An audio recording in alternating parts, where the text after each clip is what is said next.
Chicago Tonight, Latino Voices, is made possible in part by Allstate and the Searle Funds at the Chicago Community Trust.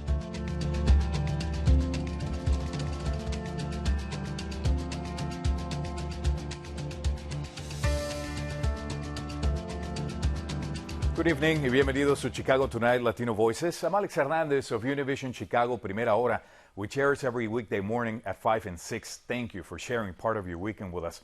On the show tonight, more than 70 migrants arrived in Chicago on buses this week, sent by Texas Governor Greg Abbott. We'll talk about their challenges and what the future might hold for them. Also, leases for discount mall vendors have been extended. An update on some of the owners' plans for the shopping center. As well, the first ever Empanada Fest is coming to Northwest Indiana next week. We'll talk to the organizers about this inaugural Latino cultural celebration. Go out and listen for the chatter, the tweeting. And local birder George Garcia talks about how he found community thanks to a fledgling interest. First off tonight, more than 70 immigrants were dropped off in Chicago earlier this week on buses sent by Texas Governor Greg Abbott. Chicago is the latest city to receive migrants. Most of them are from Venezuela, coming from Texas. Governor Abbott says it's because the border crisis has Texas overwhelmed. Critics say he's attempting to send a political message. Chicago Mayor Lori Lightfoot sent her own message about the situation in a recent press conference. Let's listen. Instead of treating these individuals with respect that they deserve, the due process that our laws require, Governor Abbott chose instead to inhumanely load them onto buses, send them on a more than 12-hour journey across a country that they don't know, and to drop them off without any regard for what the next steps are. Folks, these are human beings, moms and dads, young children, elders, who deserve our respect and dignity. Joining us now with more are Jessica Darrow, Associate Instructional Professor at the University of Chicago Crown Family School of Social Work, Policy and Practice, Gladys Molina-Alt, Executive Director at the Young Center for Immigrant Children's Rights, and Johannes Fabi, the Program Director of Chicago Immigrant Transit Assistance with the Interfaith Community for Detained Immigrants. Thank you all for joining us today. And I want to start with you, Gladys. What are your concerns about the way the migrants were treated upon arriving in the U.S. and especially being bused all the way to Chicago? Our main concern, Alex, is that Governor Abbott is not doing this busing policy out of the goodness of his heart. By taking on this bust them out of my backyard scheme, the governor is essentially reinforcing his political position that migrants are not welcomed in the United States, migrants are not welcomed in Texas, and he wants to get them out of Texas as soon as possible without any regard for services coordination or without any regard for the migrants' dignity and humanity. He is doing this policy as a way to make a point and also as a way to take agency away from immigrants and not give them the information that they need before boarding those buses. So it puts migrants at peril, and quite frankly, it's antagonistic, and you can feel that in the air of his actions. Right. Johannes, through your organization, you help newly arrived migrants and asylum seekers in the Chicago Greyhound station. What are the most immediate needs for the people who first arrived here? Hi, Alex. Thank you for having me. First, when the people arrive, they are hungry, and some of them have not changed their clothes in the past couple of days. So our volunteer give them food and then give them wipes to clean themselves up and clothes and shoes at first. Those are the first need of the population coming up now. Yeah, and Jessica, where do migrants who just arrived in Chicago stand legally? This is very important. What options do they have moving forward? I think it's a really important question. We don't know the direct answer to that question because what we won't know yet is whether some of the folks who came off of the bus are seeking asylum, which means that they could be granted, if they're found to have a well-founded fear of persecution and they receive asylum, then they will receive a whole host of benefits and services that come along with an asylum well-founded claim. If they don't receive asylum or don't seek it, then unfortunately, our social safety net does not provide a whole lot for the folks who came off of that bus. We have better services and provisions for the children, but for the adults, for people that came without families, for the parents of those children, our safety net is thoroughly frayed to non-existent. And they will rely on the goodwill of nonprofits. They'll rely on friends and family members. And if they didn't have friends and family in Chicago, they hopefully will have networks that will help them find access to services in the nonprofit sector because the government will not provide for them. Right. And community organizations are already trying to help them out, obviously. Gladys, most of the migrants who arrived in Chicago are from Venezuela. Could you give us some insight on what many of them are fleeing from right now? Yes, right now in Venezuela, Alex, there's food shortages, there is insecurity, there is economic, political instability that the country's experiencing, and so people are leaving.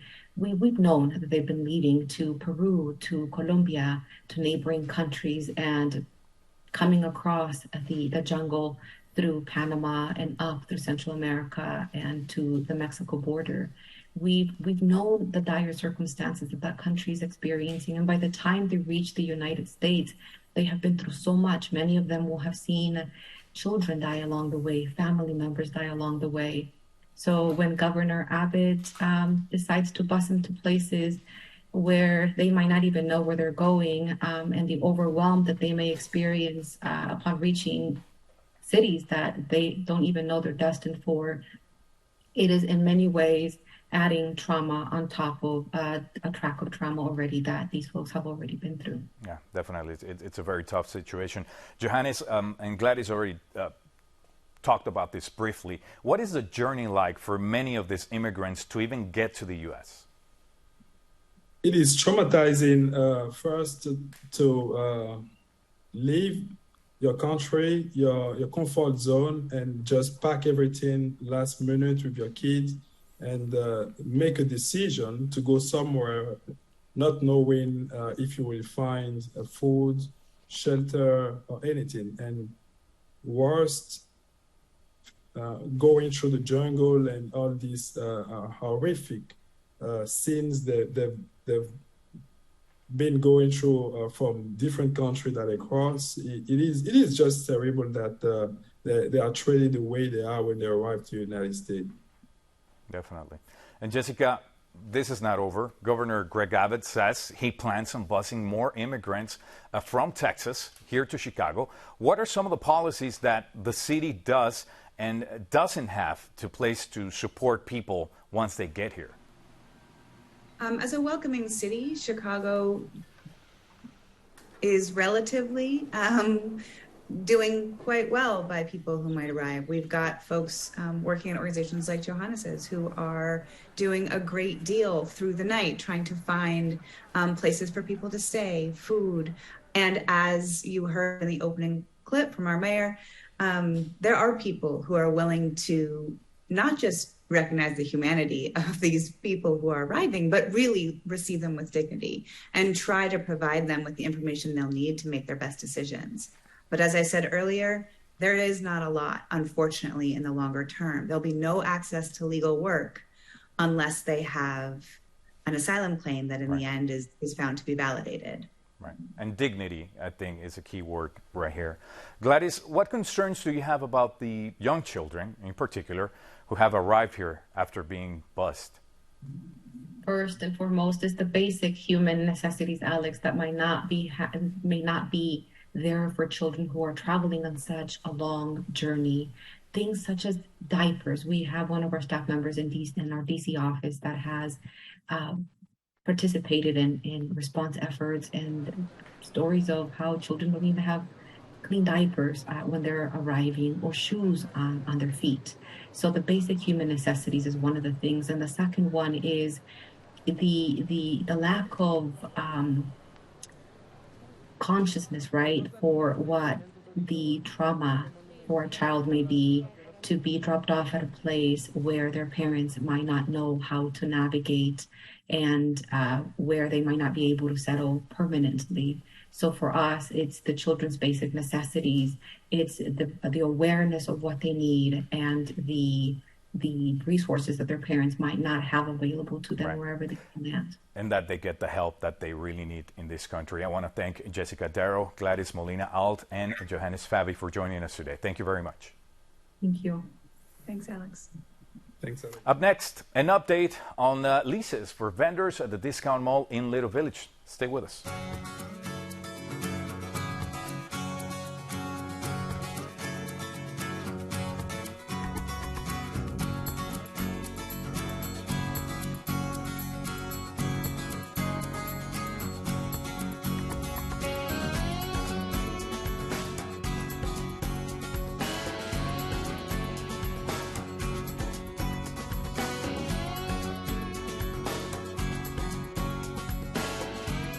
We have an update on the tenants at the Discount Mall in Little Village who were wondering if they'd be kicked out under a new owner. We're told vendors at the shopping center have been given an extension on their leases. The news comes after vendors spent a good part of the last 2 years wondering about their future at the mall, which was purchased by a company called Novak Construction in 2020. My co-worker, Joanna Hernandez, has been following this story for months, and she joins me tonight. Joanna, thank you for joining me.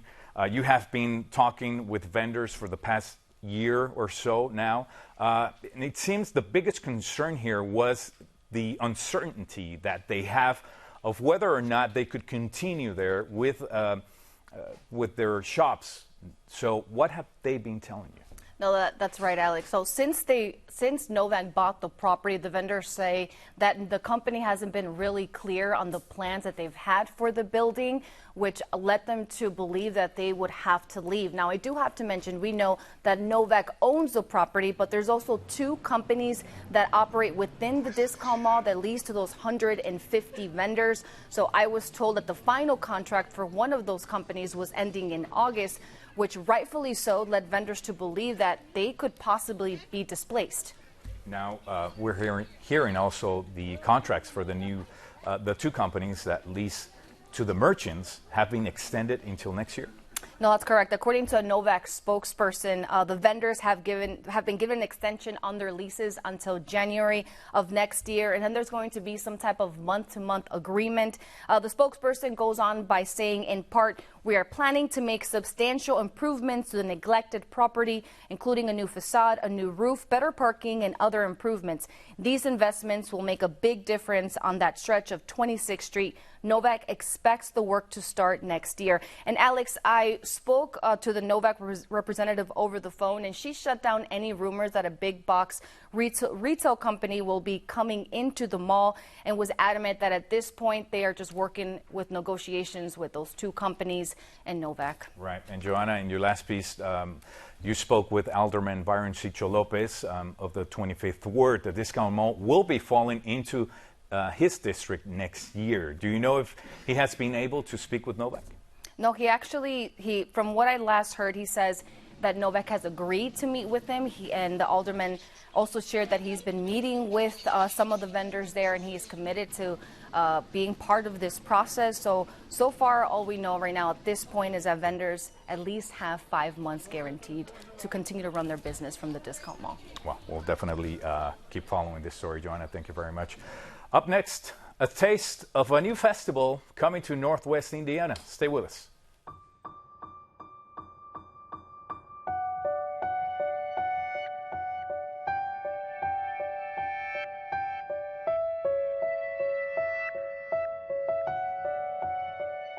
Don't ever miss Chicago Tonight. Subscribe to our podcast. Get a daily download of our show delivered to your desktop or mobile device. Go to WTTW.com/Chicago Tonight Podcast and subscribe. The Northwest Indiana town of Whiting is getting stuffed with delicious Latino culture next weekend with the first ever Empanada Fest. On Saturday, September 10th, the sweet and savory dumpling treat takes center stage in a one-day festival at Whiting Lakefront Park, along with cultural performances by local music and dance groups. Joining us now with more are two of the event's organizers, Rebecca Uñate Michko, Whiting Councilwoman and Whiting Hispanic Heritage Organization President, and Margaret Gomez, founder, director, and instructor with Ballet Folclórico Yolotzin. I want to thank you both for joining us today, and I want to start with you, Rebecca. Let's get right to the good stuff. What can people expect to see and eat at Empanada Fest? Well, we're definitely want to bring Hispanic culture to Whiting. Something that it's our first year, and we're so excited. And of course, we're going to have empanadas. We have 5 vendors that are going to have different types of empanadas. And we're going to also have things for the kids. We're having bouncy houses, a little bit of everything. And we're going to have a beer garden with the michelada tent. We're going to have excellent music all day long. We have Margaret's group here with we're going to have Ballet Folclórico.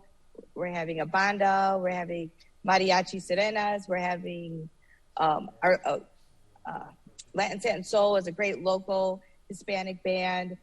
A banda we're having. So we have a full day filled of events.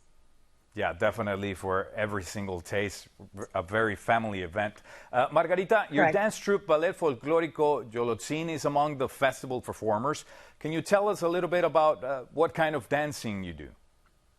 We do traditional folkloric dancing, such as the different states of Mexico, like Jalisco, Yucatan, Michoacan, the traditional folkloric dancing.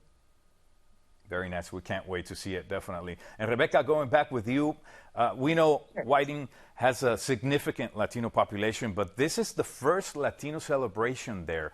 What does it mean to you as a councilwoman and a Latina to bring this festival to the community? To me, this is huge. It's huge for me. I've been wanting to do something for a while, and I just didn't know how to exactly go with it. And I needed to bring some culture, show our culture, celebrate our culture. And we've had such a great community reach out to us. And now we're looking more into what can we do as an organization? How can we reach back? And, from probably like, just to donate, if we can donate something back, we want to make this nonprofit for us. And it's just I've been getting overwhelmed with everybody wanting to help out, everyone wanting to volunteer, everyone who wants to be part of it. And I've got a group of 7 people. There's 7 of us in the organization, and everybody is stepped up way and above and beyond. Right. And it's all coming together really good. Right, like a community should, definitely. Our community is amazing. Definitely, that's a good thing to hear. Margarita, why do you believe it's important to include cultural and educational elements like dance to festivals? I believe that it's very important because some of the people in our local communities are ignorant to the culture, the history behind the culture, the history with the music, the history with the dance, with the costume. It's important to come out and educate not only the community, but our youth. Our youth need to be proud of who they are, where their ancestors came from. This is us. Yes. And Rebecca, the beloved Pierogi Fest has been held in the same place for more than 30 years, pretty much. Do you think there's a future like that for Empanada Fest? I sure hope so. I wanted to start off small, but just everybody coming together, it's just to hold something like this is unbelievable. But I do want this to be definitely a tradition. And it's a one-day event. I don't know, maybe we can go on for 2 days next year. We'll have to see, but it's definitely something that we need to celebrate with our culture and finally, bring something in this area. We sure hope so. Margaret, going back with you, fests like this are very popular events for families, as we know. What do you think it means for Latino children to see their culture celebrated in their community? A lot of the children that come out, and even young adults and youth come out to see the folklorico dancers, they are fascinated with the culture They are fascinated with the music, the costumes, the colors, the history about the whole thing. And believe it or not, sometimes we walk away from an event as such as Empanada Fest, or like we just walked away from Fiesta Mexicana in Milwaukee. We literally had people asking us for our business cards because they want to now get their children involved in something positive where they're going to learn something about themselves and their culture and their history and their music and all the beautiful, colorful Mexico history that we have. Right, and we're sure this is going to become a tradition for the community. I want to thank both of you, Rebecca Uñate Michko and Margaret Gomez, for joining us today. Thank you very much. Thank you so much. Appreciate it. Thank you. We'll be back with more Chicago Tonight Latino Voices right after this. Don't miss one of our stories. Get them all delivered to your desktop or mobile device with a subscription to the WTTW News Daily Briefing. Go to WTTW.com/daily briefing and sign up.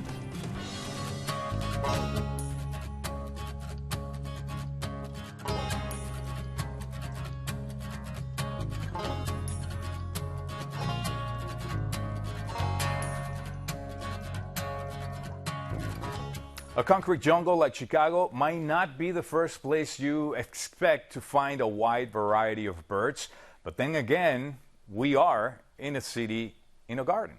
As a young Latino man, Chicago native George Garcia might be an oddity among his fellow bird enthusiasts, but he wants everyone to find out how the city is a perfect place to stop, look, and listen for our fine feather friends. Producer Erica Gunderson has a story. Birding helps ease my mind. It helps me kind of just calm down and center myself a little bit. On this sticky summer morning, George Garcia is waiting in a Northwest Side park, hoping to hear a distinctive chirp or spy a flicker of wings just in time to capture a beautiful, fleeting moment in a photo. When I began birding, this is the park where I would come to bird. For me, birding was very solitary for a long time. It was a peaceful experience, a mindful experience for me, a mindful exercise. Garcia wasn't always a bird paparazzo. In fact, he's only been at it for a couple of years after a gear upgrade for his job as a technologist took an unexpected turn. It was when I purchased this camera. I had bought it in the pandemic. I thought that I wanted to improve the video output of my Zoom calls. So I started trying to purposely shoot more photos with this and get more acclimated with this camera. And in that time, I started buying old lenses to just try to experiment. Then I started trying to find subjects to shoot with that. I wasn't quite sure what that would be, and then it ended up being birds. And then suddenly, I was learning about birds. I was listening for birds, learning their behavior and calls, their names. He also began printing and selling postcards of his bird portraits to support the post office. Around the time when the Postal Service was under attack, where they started stripping down the machines, that I thought, well, I want to make postcards now to support the post office. And they sort of remind me of little trading cards in the collectible sense here. And as his new interest took flight, he began branching out and seeking community. Though as a young Latino, he is a bit of a rare bird himself in those circles. The first group that I found was in North Park Village Nature Center. I started to make a lot of friends out of that space and bird with them frequently, and now that is a regular for Saturdays for me. Every once in a while there will be other Latinx individuals, but I do skew on the younger side for sure. And though his presence has sometimes drawn unwelcome attention in certain communities. I once had a police officer stop me while driving and search me for guns when all I had was a camera. You know, I started carrying around this bag to sort of advertise that I was shooting birds. He says birding is a pastime anyone can pick up, even in the city. It's not always about the looking, but it's about listening. Your backyard is the perfect place to start, in your alley. There's plentiful birds just everywhere. When I left this morning to come meet you, outside my tree was a goldfinch and a chickadee. There's the junco over the winter that I absolutely love seeing and following when they arrive and when they leave the city. And Garcia says with time and patience, perhaps you too can capture a beautiful, fleeting moment. Every once in a while, there will just be this one bird who gives me this really nice experience, who shows exceptional behavior or unusual behavior that I haven't seen. That kind of moment where, like, the bird allowed me to take a picture of it, I like that. It was a moment for me to remember. For Chicago Tonight, Latino Voices, this is Erica Gunderson. Those are great pictures. Well, as we mentioned, Garcia offers postcards of his bird photos. You can find more on that on our website. Well, that's going to be our show for this weekend. Be sure to check out our website, WTTW.com/news, for the very latest from WTTW News. And if you're watching us on Saturday night, know that you can also catch Latino Voices and Black Voices on Sundays beginning at 10 p.m. Also, don't forget to tune in to Primera Hora on Univision Chicago every weekday morning. I'll be waiting for you. Now, for all of us here at Chicago Tonight, Latino Voices, I'm Alex Hernandez. Thank you for sharing part of your holiday weekend with us. Stay safe. Buenas noches.